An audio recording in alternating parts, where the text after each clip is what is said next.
Hello and welcome in our news for tonight. The Iraqi government agrees to extend a memorandum of understanding for the supply and transportation of crude oil to Jordan.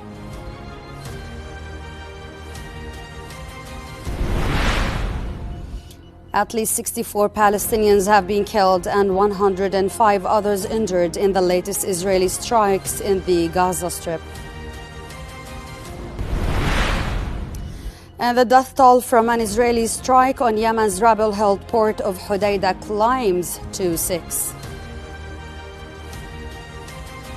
Good evening, I'm Samah Talal. The Minister of Energy and Mineral Resources, Saleh Kharabshe, announced that Jordan has received the approval of the Iraqi Council of Ministers to extend the Memorandum of Understanding for the supply and transportation of crude oil signed in 2023 until June 2025.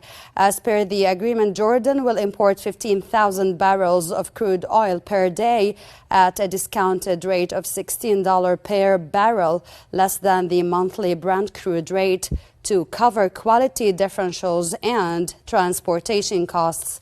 At present, Iraqi oil imports account for approximately 10% of Jordan's crude oil needs.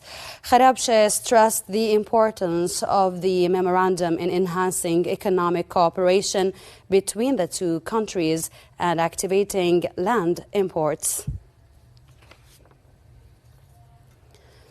Over to the Gaza Strip, where Israeli occupation forces continued their strikes and bombardment of various parts of the Strip. The Health Ministry in Gaza said the Israeli army committed 4 massacres in the central regions of the enclave in just the past 24 hours, resulting in the death of 64 people and the injury of 105 others. The ministry added that death toll as a result of Israel's war has risen to more than 38,980 and the injuries to almost 89,730. Lebanon's Hezbollah said it fired Katyusha rockets at northern Israel in response to an overnight Israeli strike that hit a weapons depot and wounded 6 people.